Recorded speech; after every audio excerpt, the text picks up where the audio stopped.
La idea de que todas las personas son iguales en derecho y por lo tanto merecen tener las mismas posibilidades generó conflictos y ocasionó revueltas sociales y políticas en Europa.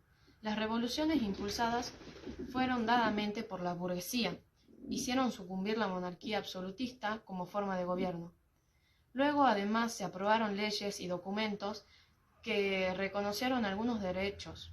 La Declaración de los Derechos del Hombre y del Ciudadano de 1789 fue uno de los principales legados de la Revolución Francesa.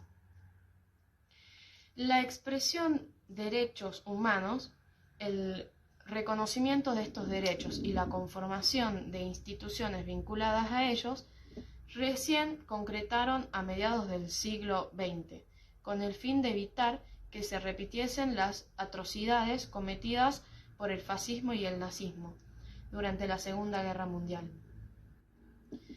La nueva expresión dio cuenta de una manera diferente de concebir los derechos de las personas.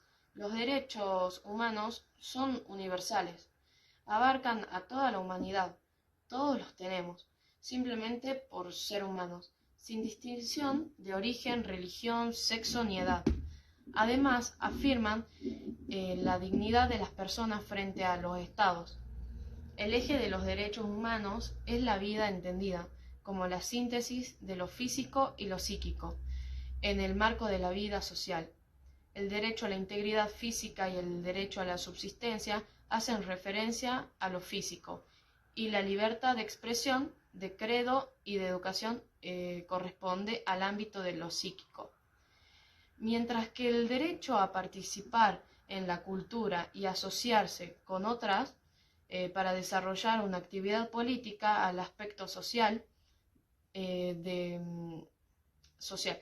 De estos derechos no son estáticos, su alcance se encuentra en constante expansión, ya que la cultura, las necesidades y los medios para su realización están en permanente movimiento. Se pueden reconocer dos características fundamentales para comprender estos derechos. Primero, se trata de derechos inherentes a la persona humana y segundo, se afirma frente al poder público. Si se analiza la historia de la humanidad, es posible ver que en todos los tiempos hubo personas sometidas a la esclavitud o condenadas a vivir en la pobreza, o segregadas y perseguidas por distintos motivos. Por personas bárbaras, por extranjeros o por tener una ideología de creencias dominantes. También se puede observar que al mismo tiempo muchos hombres y mujeres mostraron un impulso superador y de integración del otro. Estas actitudes buscaron unir a las personas más allá de sus características visibles. Esta tensión desencadenó luchas y enfrentamientos que en algunos periodos adquirieron mayor virulencia, pero también produjeron avances en el reconocimiento de derechos. El nacimiento de la idea de derechos inalienables que abarcan a todas las personas y que necesitaban ser reconocidos por las leyes, el surgimiento y el progreso de derechos humanos es una ida y vuelta entre los que tienen poder y los que no. Son conquistas sucesivas a partir de luchas sociales, no siempre pacíficas.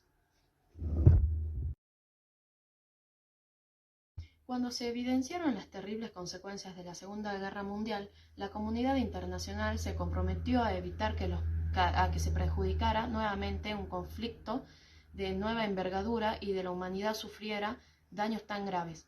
Para trabajar por la convivencia pacífica en el ámbito mundial, se creó la Organización de las Naciones Unidas, ONU, en 1945. Su objetivo es el mantenimiento de la paz y de la seguridad internacional, y funciona como un foro de discusión con el fin de resolver los problemas por medio de la negociación entre los estados. La ONU tiene como antecedente a otra organización social, la Sociedad de Naciones, creada por el mismo objetivo al finalizar la Primera Guerra Mundial.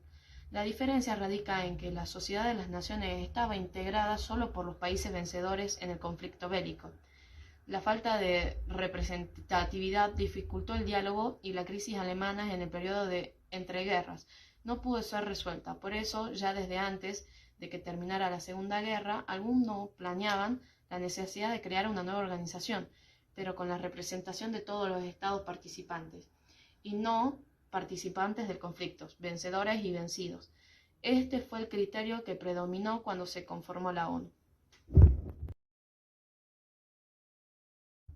Uno de los logros más importantes de las Naciones Unidas es la Declaración Universal de los Derechos Humanos, DUDH, que fue adoptada el 10 de diciembre de 1948 en París. Esta declaración es la piedra fundacional de todas las normas internacionales sobre derechos humanos. Funciona como una norma común de comportamiento de todos los estados frente a las personas sin distinción de ningún tipo. Su carácter universal se sustenta en la idea de que todos los seres humanos somos libres e iguales, en dignidad y en derechos, y en consecuencia no se admite ningún tipo de discriminación. El primer proyecto de la declaración fue propuesto en septiembre de 1948 y colaborado en la redacción final más de 50 estados. Colaboraron en 50 estados. El 10 de diciembre del mismo año, la Asamblea General de la ONU lo aprobó sin voto en contra y con solo 8 abstenciones. Más tarde, casi todos los estados del mundo suscribieron la declaración. Una vez recuperada Europa de la devastación de la guerra, el 16 de diciembre de 1966 se aprobó en las Naciones Unidas el Pacto Internacional de Derechos Civiles y Políticos.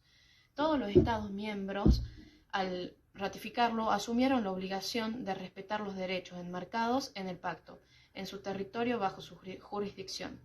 El pacto tiene 6 partes en total, con 56 artículos. Se asegura a través de este instrumento la protección de la integridad física del individuo, como por ejemplo en contra de ejecución de tortura y detención arbitraria. A su vez se garantiza la protección por motivos de género, religiosos, raciales o cualquier otra forma de discriminación. También se expresa la obligación de todos los derechos de respetar la libertad individual de creencia, expresión, asociación y libertad de prensa. El pacto tuvo como fin asegurarse de que todos los Estados miembros de las Naciones Unidas respetaran a todas las personas que habitan su territorio en términos políticos y civiles. Este conjunto de derechos denominados económicos, sociales y culturales quedó formalmente reconocido en el ámbito internacional en el Pacto de Derechos Económicos, Sociales y Culturales, PDESC, aprobado por las Naciones Unidas en diciembre de 1966, pero sus orígenes estuvieron en las políticas de Estado de bienestar y en la legislación social de los distintos países.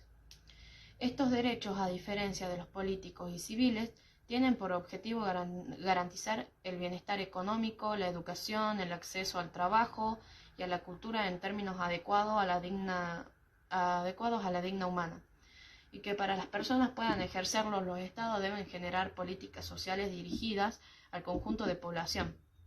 Como estos derechos requieren grandes inversiones económicas por parte de cada país, el PDESC indica que cada estado debe comprometerse a adoptar medidas hasta el máximo de los recursos que disponga, o llegar hasta sus posibilidades, y lograr progresivamente el cumplimiento de estos derechos.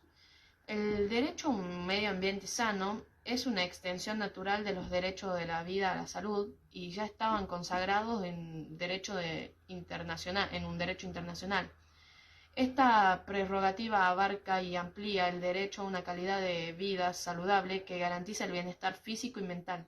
No cabe duda de que la degradación ambiental constituye una amenaza para la vida y la salud humana.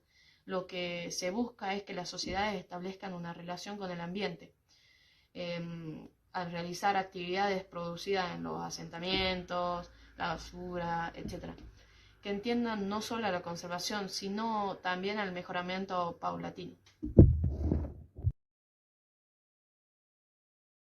Los derechos humanos no son estáticos, sino que se fueron ampliando a medida que las condiciones históricas se iban modificando. Debido a este proceso de extensión de los derechos, algunos autores hablan de distintas etapas o de generaciones. Los derechos de primera generación serían los declarados como consecuencia de las revoluciones burguesas, europeas y de independencia americana. Están incluidos en esta generación los derechos civiles y políticos. Los derechos de segunda generación son los económicos, sociales y culturales, reconocidos hacia mediados del siglo XX, y los de tercera generación se comenzaron a mencionar en la década de 1980 y hacen referencia al ambiente sano, al uso de la ciencia y la tecnología en beneficio de toda la paz, al desarrollo y se vincula con la solidaridad. Esta perspectiva es fuertemente criticada por muchos juristas que sostienen que los derechos no son optativos ni graduales, simplemente que hay que cumplirlos.